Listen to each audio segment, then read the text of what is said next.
যোৱা 4টা বছৰ 2021 চনৰ 10 মে তাৰিখে মই অসমৰ মুখ্যমন্ত্ৰীৰ দায়িত্ব লৈছিলোঁ। এই 10 মেত অসমৰ মুখ্যমন্ত্ৰী হিচাপে মোৰ 4টা বছৰ সম্পূৰ্ণ হ'ব। আপোনালোকে যোৱা 4টা বছৰত দেখিবলৈ পাইছে, আপোনালোকে প্ৰত্যক্ষ কৰিছে আমাৰ অসমখনত কেনেকৈ এক শান্তিৰ প্ৰগতি আৰু উন্নয়নৰ পৰিৱেশ নিৰ্মাণ হৈছে। আজি ৰাজ্যখনৰ চাৰিওফালে এটা শান্তিৰ পৰিৱেশ, উন্নয়নৰ পৰিৱেশ আৰু আজি অসমে প্ৰগতিৰ নতুন দিগন্তলৈ গতি কৰিছে। প্ৰথমবাৰৰ বাবে আমাৰ ৰাজ্যখনত জনগোষ্ঠীসমূহৰ মাজত এক সম্প্ৰীতিৰ সাঁকো নিৰ্মাণ হৈছে। কোনো জনগোষ্ঠীৰ লগত আনটো জনগোষ্ঠীৰ সংঘাত নাই, কোনো জাতি উপজাতিৰ মাজত সংঘাত নাই। চাৰিওফালে আজি এটা প্ৰগতিৰ পৰিৱেশ, বিকাশৰ পৰিৱেশ আৰু এক নতুন অসম নিৰ্মাণৰ পৰিৱেশ। আমাৰ ৰাজ্যখন ইমানেই আগুৱাই গৈছে যে প্ৰথমবাৰৰ বাবে আমাৰ ৰাজ্যখনলৈ উদ্যোগপতিসকল আহিছে, দেশৰ বিভিন্ন উদ্যোগপতি আহিছে আৰু অসমত 5 লাখ কোটি টকাতকৈ অধিক বিনিয়োগ কৰাৰ বাবে তেওঁলোকে প্ৰতিশ্ৰুতি প্ৰদান কৰিছে। অৰ্থাৎ আজি আমাৰ ৰাজ্যখন বানে বিধ্বস্ত ৰাজ্যখন, বানে গৰকা ৰাজ্যখন, উগ্ৰপন্থীৰ অসমখন আৰু জাতি উপজাতিৰ মাজত থকা অবিশ্বাসৰ অসমখন আজি অতীত হৈ গ'ল আৰু আজি আমাৰ অসমখন চাৰিওফালে বিকাশৰ নতুন পৰিৱেশলৈকে দ্ৰুত গতিত নিৰ্মাণ হ'বলৈ আগবাঢ়ি গৈছে। আজি আমাৰ ৰাজ্যখনত প্ৰথমবাৰৰ বাবে আমি দেখিবলৈ পাইছোঁ প্ৰধানমন্ত্ৰী ডাঙৰীয়াৰ আশীৰ্বাদত অসমৰ বাবে নতুন আঁচনি, নতুন নতুন ৰাস্তা পদূলি, মেডিকেল কলেজ, ইঞ্জিনিয়াৰিং কলেজ, চাৰিওফালে এটা বিকাশৰ চকুত লগা পৰিৱেশ। আপোনালোকে যদি মনত পেলায়, কংগ্ৰেছৰ 15 বছৰৰ শাসনকালত আমাৰ ৰাজ্যখনৰ পৰিৱেশ কেনেকুৱা আছিল। এই ধেমাজি বানে ধেমাজিক বিধ্বস্ত কৰিছিলে। কোনেও ধেমাজিৰ বান সমস্যা সমাধানৰ বাবে প্ৰচেষ্টা কৰা নাছিল। অসমৰ ভিতৰতে আটাইতকৈ পিছপৰা জিলা হিচাপে ধেমাজি চিহ্নিত হৈছিল। কংগ্ৰেছৰ শাসনকালত ৰাষ্ট্ৰীয় ঘাইপথেই হওক, ৰাস্তা ঘাটৰ অৱস্থা এবাৰ আপোনালোকে মনত পেলাব পাৰে। কংগ্ৰেছৰ শাসনকালত চৰকাৰী চাকৰি, আনকি অংগনবাদী চাকৰিৰ পোষ্ট ল'বৰ বাবেও লাখ লাখ টকা ঘোষ দিবলগীয়া হৈছিল। উন্নয়নমূলক কোনো আঁচনি নাছিল আৰু কংগ্ৰেছৰ ৰাজনীতি কেৱল মাত্ৰ ধুতি, লুঙি, সূতা আৰু আঁঠুৱাৰ মাজতে সীমাবদ্ধ আছিল। কংগ্ৰেছ চৰকাৰ মানে এটাই আমি বুজিছিলোঁ যে কংগ্ৰেছ চৰকাৰ মানে ৰাস্তা ঘাট, মেডিকেল কলেজ, স্কুল কলেজ নহয়। কংগ্ৰেছ চৰকাৰ মানে লুঙি, ধুতি, সূতা আৰু আঁঠুৱা। আজি সেই পৰিৱেশ সলনি হৈছে। আজি আমাৰ আই মাতৃসকলে ধুতিৰ কাৰণে, সূতাৰ কাৰণে, লুঙিৰ কাৰণে, আঁঠুৱাৰ কাৰণে লাইন পাতিব নালাগে। বেংকত প্ৰতি মাহৰ 10 তাৰিখে আহি অৰুণোদয় কাৰো ওচৰত হাত নপতাকৈ নিজে নিজে আহি বেংকত সোমাই আইসকলে গৈ কংগ্ৰেছৰ দালালৰ ঘৰত লাইন পাতিব নালাগে। আজি আপোনালোকে মনত পেলাওক, কংগ্ৰেছৰ দিনত কোনটো আঁচনি আছিল। আজি যে কংগ্ৰেছৰ মানুহবিলাক ইলেকশ্যনত উঠিছে, আপোনালোকে কংগ্ৰেছৰ মানুহক সুধিব, তোমালোকৰ দিনত কলেজত এডমিশন বিনামূলীয়া আছিল নাছিলে? মেট্ৰিকত ফৰ্ম ফিল আপ কৰোঁতে টকা লাগিছিলে নাই? লাগিছিলে। তোমালোকৰ দিনত নিযুত মইনা আছিলে নাছিলে তোমালোকৰ দিনত অৰুণোদয় আছিলে নাছিলে তোমালোকৰ দিনত বিনামূলীয়া চাউল আছিলে নাছিলে তোমালোকৰ দিনত মথাউৰি পকা হৈছিলে নাই হোৱা তোমালোকৰ দিনত ধেমাজিত মেডিকেল কলেজ হৈছিলে নাই হোৱা তোমালোকৰ দিনত ধেমাজিত ইঞ্জিনিয়াৰিং কলেজ হৈছিলে নাই হোৱা কি হৈছিলে লুঙি আছিলে ধুতি আছিলে খুটা আৰু আঠুৱা আছিলে লুঙি ধুতি আৰু খুটা হেকাৰণে মই মাজে মাজে কংগ্ৰেছক কওঁ যে কংগ্ৰেছৰ বাবে এতিয়া সময় আহিছে হাতৰ ছবিটোৰ জায়গাত লুঙিৰ ছবিত ইলেকশন উঠাৰ কাৰণে কাৰণ কংগ্ৰেছে লুঙি ধুতি খুটা আৰু আঠুৱাৰ বাদে একো বুজি নাপায় সেইবাবে কংগ্ৰেছৰ হাতৰ চিনটো বদলি যাব লাগে আৰু কংগ্ৰেছে লুঙিৰ চিনত ভোটত উঠিব লাগে কাৰণ কংগ্ৰেছে অসমৰ ৰাইজক লুঙিৰ বাদে আৰু একোৱেই দিয়া নাছিল খুটাৰ বাদে একোৱেই দিয়া নাছিলে আঠুৱা আৰু তাক বাদ দি আমাক একোৱেই দিয়া নাছিল শ্ৰদ্ধাৰ ৰাইজ আজি আপোনালোকে মনত পেলাওক অসমৰ দৰে এখন ৰাজ্য য'ত চৰকাৰী চাকৰিৰ কাৰণে পঢ়া শুনাৰ কাম নাছিলে দালালত টকা দিব পাৰিলে চৰকাৰী চাকৰি হৈছিলে আজি যদি মই বিচাৰিলোহেঁতেন 1.5 লাখ ল'ৰা ছোৱালীক মই চাকৰি দিলো এজনৰ পৰা যদি মই 1 লাখ টকাও ললোহেঁতেন মোৰ হাতত 15,000 কোটি টকা জমা হলেহেঁতেন আৰু 1 লাখ টকা দিবৰ কাৰণেতো মানুহ ৰেডিয়ে আছে এটা চৰকাৰী চাকৰি দিম বুলি ক'লে 1 লাখ টকা দিয়া মানুহ আছে নে নাই আজি যদি মই কওঁ যে মই এতিয়া চৰকাৰী চাকৰি দিম 1 লাখ টকা দিয়ক কিমান মানুহ ওলাব কিন্তু আজি ভাৰতীয় জনতা পাৰ্টিৰ চৰকাৰখনে 1.5 লাখ চৰকাৰী চাকৰি দিলে কাৰো পৰা এটা টকা তামোল পাণ এখনো নোখোৱাকৈ আজি 1.5 লাখ মানুহক চাকৰি দিলে তাৰ ফলত লাভ কি হৈছে চাকৰি পুৱাই চাকৰি পাইছে কিন্তু তাৰ লগত মানুহৰ পঢ়া শুনাৰ প্ৰতি বিশ্বাস হৈছে যে পঢ়িলে চাকৰি পাম পঢ়িলে কৰ্মসংস্থাপন পাম আজি মই যেতিয়া মিটিঙত আহো মোক ল'ৰা ছোৱালীয়ে খুদে স্যাৰ পুলিচৰ আমাক আকৌ ইন্টাৰভিউ কেতিয়া ওলাব এডিআৰই ৰিজাল্ট কেতিয়া দিব আৰু মোক খুদিলে মই বেয়াও নাপাওঁ এটাই মই উত্তৰ দিও যে এতিয়া পুলিচৰ ইন্টাৰভিউ চলি আছে নৱেম্বৰত আৰু পোষ্ট ওলাব তাৰ মানে আজি আমাৰ অসমত ল'ৰা ছোৱালীয়ে আশা কৰিব পাৰে যে মই যদি পঢ়া শুনা কৰো অন্তত মোৰ ভৱিষ্যত আছে আপোনালোকে চিন্তা কৰক 5 লাখ কোটি টকাৰ যদি ইণ্ডাষ্ট্ৰি আনি অসমত সিকিউৰিটি গাৰ্ড কৰিবৰ কাৰণে ধেমাজিৰ ল'ৰা ছোৱালী কৰ্ণাটক অন্ধ্ৰ প্ৰদেশত যাব নালাগে সকলোৰে ঘৰৰ ল'ৰা মই অসমলৈ উভতাই লৈ আহিব পাৰিম এই বিশ্বাস মোৰ আছে শ্ৰদ্ধাৰ ৰাইজ 7,000 টকাৰ কাৰণে আমাৰ ল'ৰা ছোৱালী সিকিউৰিটি কৰিবৰ কাৰণে অন্ধ্ৰ প্ৰদেশত যায় কৰ্ণাটকত যায় যদি কোনোবা ল'ৰাৰ মৃত্যু হয় মৃতদেহটো ঘূৰি আহিব নোৱাৰে 1 লাখ টকা পাবৰ কাৰণে চাকৰিত যাওক এতিয়া আমিয়ে চিন্তা কৰিছো ল'ৰা ছোৱালীক জাপানত পঠাবৰ বাবে জাপানী ভাষা আমি শিকাম জাপানত 2 লাখ টকা মাহত দৰমহা পাব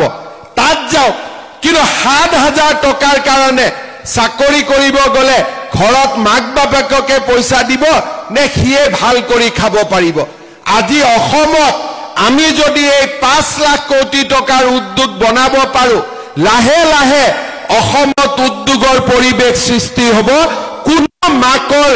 পেটৰ ল'ৰা ছোৱালী কৰ্ণাটক হায়দৰাবাদত 7,000 টকাৰ কাৰণে চাকৰি কৰিব যাব নালাগে সকলো ল'ৰাক আমি অসমলৈ ধেমাজিলৈ উভতাই আনিব পাৰিম আজি 5 বছৰত যোৱা 4টা বছৰত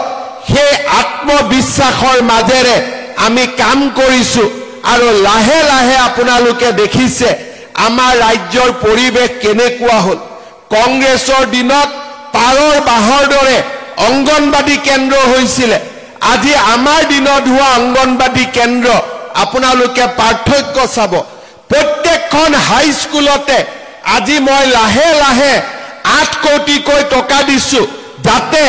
আমাৰ প্ৰত্যেকখন হাইস্কুল ডন বস্কো সেন্ট মেৰিজত কৈও ধুনিয়া হ'ব পাৰে আমাৰ স্কুলবিলাক আটাইতকৈ জাকত জিলিকা হ'ব পাৰে শ্ৰদ্ধাৰ ৰাইজ এই ধৰণৰ কামেৰে আমি আমাৰ ৰাজ্যখনক শুৱনি কৰিব খুজিছো আগুৱাই লৈ যাব খুজিছো আৰু আমাৰ ৰাজ্যখনক অসমৰ ভিতৰতে এখন ভাৰতৰ ভিতৰতে এখন শ্ৰেষ্ঠতম ৰাজ্যলৈ আমি ৰূপান্তৰ কৰিব খুজিছো আজি কংগ্ৰেছক চাব কংগ্ৰেছে দেখিলেই তেওঁলোকৰ খং যে বিজেপিয়ে অৰুণোদয় কিয় দিছে আৰে বিজেপিয়ে অৰুণোদয় কিয় দিছে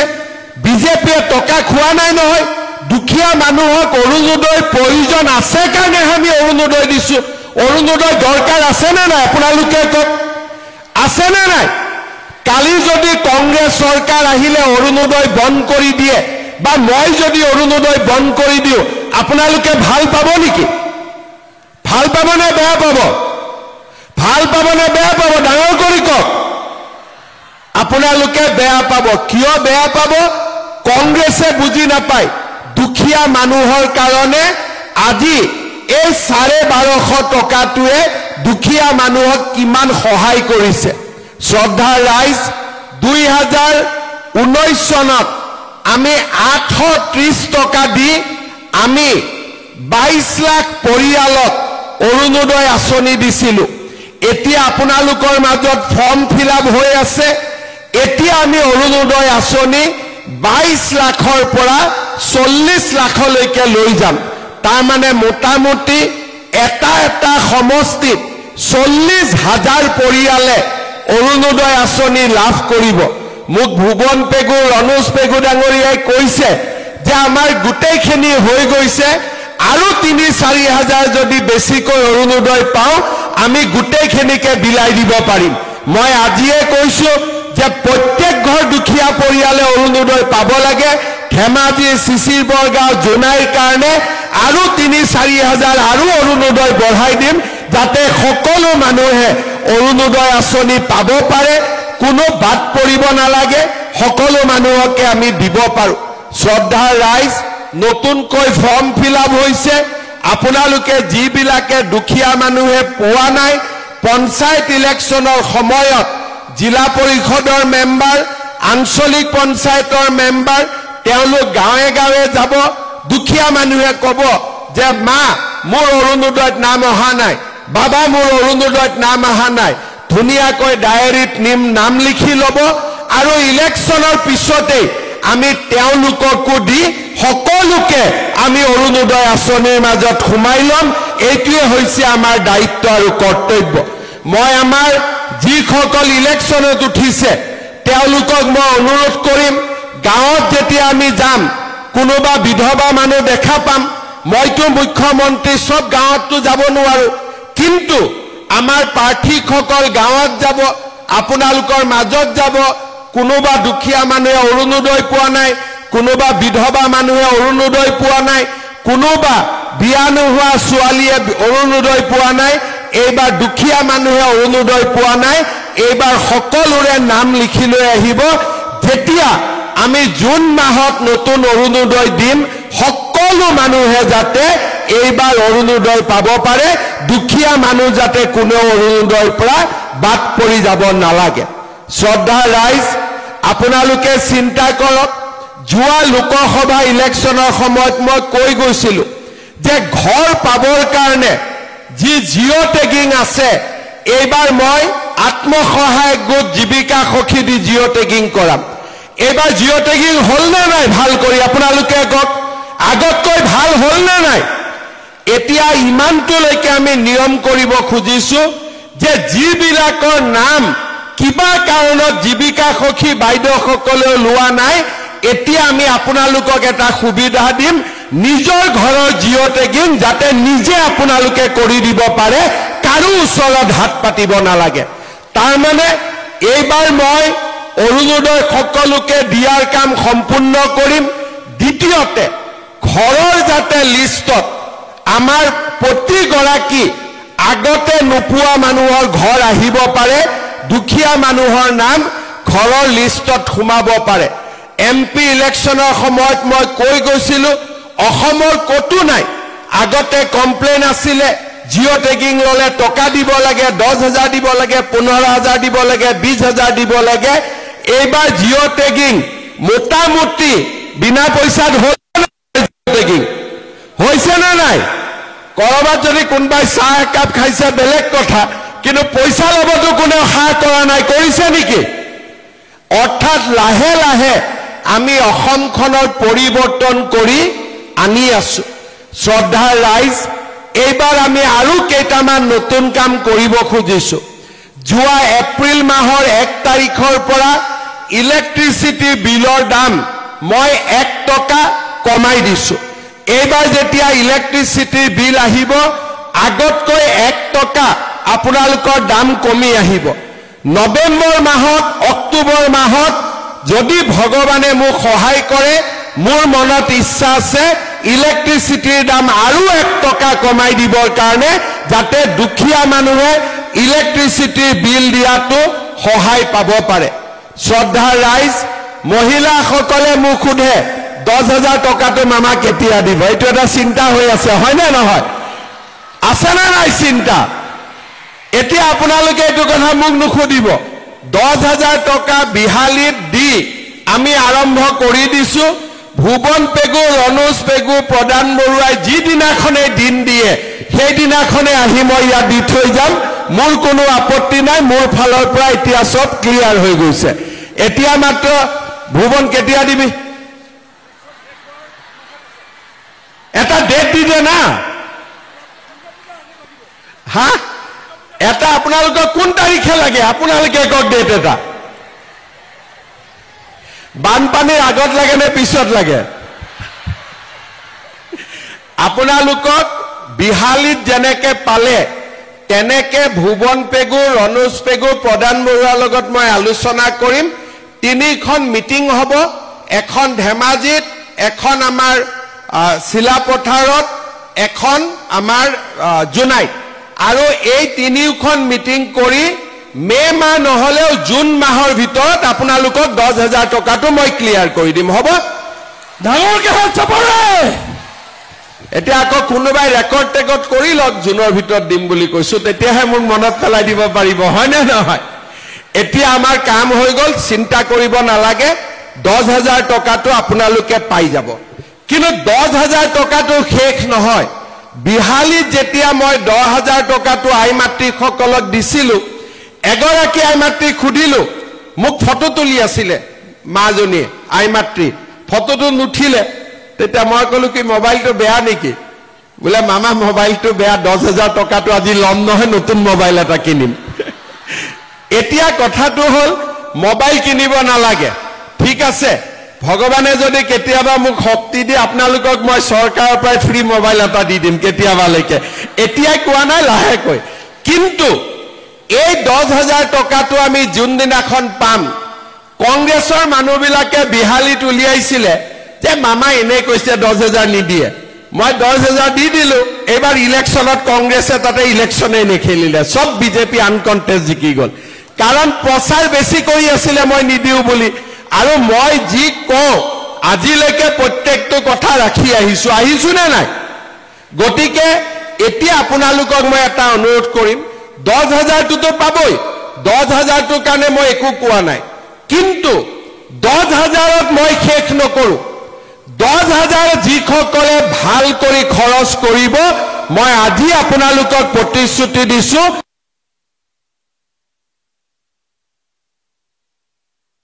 টকাটো খালি আপোনালোক খৰচ নকৰিব স্বামীৰ ব্যৱসায়ত খৰচ কৰক গাহৰি পালন কৰক গৰু পালন কৰক কিবা এটা উপাৰ্জনমূলক কামত খৰচ কৰিব 10,000 টকা এই বছৰ অহা বছৰ মই আপোনালোকক 25,000 তাৰ পিছৰ বছৰ আপোনালোকক মই 50,000 টকা দিম এইটো আপোনালোকে ভিডিঅ' ৰেকৰ্ডিং কৰি ৰাখি দিয়ক ভিডিঅ' ৰেকৰ্ডিং কৰি ৰাখি দিয়ক সেইটোও দিম এতিয়া মই আৰু কেইটামান আঁচনি দিব খুজিছো আপোনালোকে জানি ভাল পাব যে আমাৰ অসমত যেতিয়া প্ৰথম ৰেচন কাৰ্ডখন ওলাইছিলে তেতিয়া ৰেচন কাৰ্ডত চাউল আছিলে আমি দামেদি কিনিব লাগিছিল তাৰ পিছত আমাৰ ৰেচন কাৰ্ডত আমি বিনা পইচাত চাউল পালো এইবাৰৰ পৰা আমি নিয়ম কৰিলো যে যাৰ ৰেচন কাৰ্ড থাকিব সেই ৰেচন কাৰ্ড থকা মানুহে মেডিকেলত গলে 5 লাখ টকাৰ বিনামূলীয়া আমাৰ চিকিৎসা পৰিয়ালটোৱে পাব পাৰে চাউল হল ৰেচন কাৰ্ড হল এইবাৰ আমি এটা নিয়ম কৰিছো যে লৰা ছোৱালী যেতিয়া কলেজত এডমিশন হ'ব এইবাৰ আপোনালোকে সাৰ্টিফিকেট বিচাৰি গাঁওবুঢ়াৰ ঘৰত যাব নালাগে ৰেচন কাৰ্ডখন দেখুৱালে প্ৰিন্সিপালে বিনামূলীয়া এডমিশন কৰি দিব আৰু কাৰো ঘৰত সাৰ্টিফিকেট বিচাৰিব নালাগে ৰনুজা অৰ্ডাৰটো দি দিব আজি যে ৰেচন কাৰ্ড থাকিলে গাঁওবুঢ়া মৌজাদাৰৰ এছডিঅৰ ইনকাম সাৰ্টিফিকেট নালাগে ভাল হ'ব না বেয়া হ'ব অলপ ভাল কৰি হাত চাপৰি বজাই দিয়ক তেতিয়াহে ৰনুজ দাই বলটো পাব এতিয়া ৰেচন কাৰ্ডৰ আমাৰ কি হল চাউল পালো আমি অৰুণোদয় পালো ৰেচন কাৰ্ডত এইবাৰ আমি ৰেচন কাৰ্ডত আৰু আমি কি পালো বিনামূলীয়া মেডিকেল পালো আৰু বিনামূলীয়া এডমিশন পালো এতিয়া মোৰ পৰা লিখি লওক অক্টোবৰ মাহৰ 1 তাৰিখৰ পৰা ৰেচন কাৰ্ডত বজাৰতকৈ 30 টকা তলৰ দামত মই আপোনালোকক চেনি আৰু দালি দিম আৰু 10 টকা কম দামত মই আপোনালোকক নিমখ দিম তাৰমানে এখন ৰেচন কাৰ্ডে কিমান পোৱালি পাৰিলে বিনামূলীয়া চাউল হল বিনামূলীয়া এডমিশন হল বিনামূলীয়া মেডিকেল হল আৰু এইবাৰ 3টা নতুন বস্তু গোট খাব সেইটো হল দালি চেনি আৰু নিমখ ভাল হ'ব না বেয়া হ'ব অৰুণোদয় 1250 টকা আছে মহিলাই 10,000 পালে আৰু তাৰ লগত দালি চাউল আৰু চেনিও সোমাই গল এতিয়া মোৰ মনটো চিন্তা লাগি আছে যে আই মাতৃসকলক গেছটো বিনা পইচাত দিব পাৰি নেকি এতিয়ালৈকে মই পাৰা নাই কিন্তু মোৰ মূৰত এইটো চিন্তা সোমাই আছে যদি গেছটো অলপ দাম কমাই দিব পাৰি এতিয়া উজ্জ্বলা গেছৰ দাম কিমান 550 হয় না নহয় কিমান 1000 হল যাৰ উজ্জ্বলা নাই যাৰ উজ্জ্বলা আছে তাৰ হল 550 টকা 950 হল যাৰ উজ্জ্বলা নাই এতিয়া 550 যাৰ আছে তাকো যদি 200-300 টকা কমাই দিব পাৰো 950 যাৰ আছে তাকো যদি 200-300 কমাই দিব পাৰো আপোনালোকৰ বহুত সুবিধা হৈ যাব ঘৰখন আপোনালোকে ধুনিয়াকৈ চলাব পাৰিব হয় না নহয় ঠিক কৈছো না নাই এতিয়া আমি আৰু এটা কাম কৰিব খুজিছো আমাৰ যে নিযুত মইনা স্কিম আছিল এতিয়াতো ছোৱালী বিলাক এবাৰ পাস হ'ব সেকেন্ড ইয়াৰ পাব সেকেন্ড ইয়াৰতো আমি নিযুত মইনা দিম ফাৰ্স্ট ইয়াৰতো আমি নিযুত মইনা দিম কিন্তু লৰা বিলাকে কয় মামা আমাৰ কাৰণে একো নাই নেকি ইউ এটা ভেজাল যে লৰা বিলাকৰ কাৰণেও কিবা এটা লাগে এইবাৰ আমি কি কৰিছো যিমান লৰাই বিএ বিএসসি পাস কৰিব এক বছৰটো চাকৰি নাপায় পৰীক্ষা দি থাকিব লাগে বিএ বিএসসি পাস কৰা সকলো লৰাৰে বেংক একাউণ্টত বা পিজি পাস কৰা সকলো লৰাৰে বেংক একাউণ্টত মাহত এক বছৰলৈ আমি 2,500 টকাকৈ জমা দি থাকিম যাতে লৰা ছোৱালীয়ে কিবা নহয় কিবা তেওঁলোকে চাকৰি বাকৰিৰ কাৰণে ইন্টাৰভিউ দিব যাওঁতে দেউতাক মাকৰ যাতে পইচা খুজিব অন্তত এক বছৰলৈ নালাগে এক বছৰ লৰাজনৰ দায়িত্ব মামাই লব ঠিক আছে এক বছৰ মামাৰ ওপৰত থাকিব ভগৱানে কৰিলে চৰকাৰী চাকৰি ওলাই আছে অসমত ইন্ডাষ্ট্ৰিও আহি আছে এক বছৰৰ ভিতৰ লৰাবিলাকৰ কিবা নহয় কিবা এটা লগত আমি কি কৰি আছো নতুনকৈ আৰু এটা আঁচনি আমি আৰম্ভ কৰিছো সেইটো হল যে যিবিলাক লৰাই ব্যৱসায় কৰিব খোজে তেওঁলোককো আমি 2 লাখ টকাকৈ দিয়াৰ আঁচনি লৈছো জোনাই সমষ্টিত ইতিমধ্যে 300 লৰা ছোৱালীয়ে 2 লাখ টকাকৈ পাইছে অক্টোবৰ মাহত আৰু 700 লৰা ছোৱালীক আমি 2 লাখ টকাকৈ দিয়াৰ ব্যৱস্থা কৰিম মোৰ লক্ষ্য হৈছে প্ৰতি বছৰে 4 লাখ লৰা ছোৱালীক আমি 2 লাখ টকাকৈ দি থাকিম বেংকৰ কথা নাই যাতে তেওঁলোকে চাকৰি নাপালেও ব্যৱসায় বাণিজ্য কৰি নিজৰ ভৰিৰ ওপৰত নিজে থিয় দিব পাৰে আপোনালোকে চিন্তা কৰক এফালে মেডিকেল কলেজ এফালে মথাউৰি এফালে ৰাস্তা এফালে স্কুল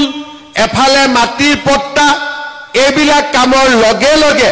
লৰা ছোৱালী এডমিশনৰ পৰা অৰুণোদয় আঁচনিৰ পৰা মহিলা উদ্যমিতাৰ পৰা ৰেশন কাৰ্ডত আমি চাউলৰ লগত দালি চেনি নিমখলৈকে আৰু ইলেক্ট্ৰিচিটিৰ দামো 1 টকা কমালো আৰু 1 টকা কমোৱা গেছ সিলিন্ডাৰ কিনাটো আপোনালোকক সহায় কৰা ইমান বিলাক আঁচনি লুঙি ধুতিতকৈ ভাল নে বেয়া লুঙি ধুতিতকৈ ভাল নে বেয়া আপোনালোকে নিজে চিন্তা কৰক কংগ্ৰেছ চৰকাৰ সিএম যদি মই নহলুহেতেন বা আমাৰ নৰেন্দ্ৰ মোদীৰ যদি চৰকাৰ নাহিলেতেন এতিয়া অসমখন ক'ত থাকিলেহেতেন লুঙি আৰু ধুতিত থাকিলেহেতেন হয় নে নহয় থাকিলেহেতেন নাই কিন্তু আজি আমি অসমখন বিনামূলীয়া চাকৰি 5 লাখ টকাৰ আয়ুষ্মান ভাৰত আজি বিনামূলীয়া চাউল আজি আমাৰ উজ্জ্বলা গেছ প্ৰধানমন্ত্ৰী আৱাস যোজনাৰ ঘৰ মানুহৰ কাৰণে আজি কিমান বিলাক আগবাঢ়ি গৈছে আপোনালোকে মাত্ৰ চিন্তা কৰক আৰু এই 5 বছৰ মইতো প্ৰথম মুখ্যমন্ত্ৰী হৈছো কথা বাতৰা ইমান ভালকৈ জানাই নাছিলো অহাবাৰ যেতিয়া চৰকাৰ হ'ব এইবাৰ চৰকাৰটো নিত্য নাটিকা অহাবাৰটো পুৰা ড্ৰামা হ'ব পুৰা সিনেমা চলিব আৰু কিমান উন্নতি হ'ব মানুহৰ চিন্তা নোহোৱা হ'ব আমি অসমখনক ভাৰতবৰ্ষৰ 5খন ৰাজ্যৰ ভিতৰত এখন কৰিয়ে এৰিম এইটোৱে হৈছে আমাৰ সংকল্প আজি কোনে কল্পনা কৰিব পাৰিছিল যে আমাৰ ৰাজ্যত এনেকুৱা পৰিৱেশ হ'ব প্ৰধানমন্ত্ৰী ডাঙৰীয়া আহিব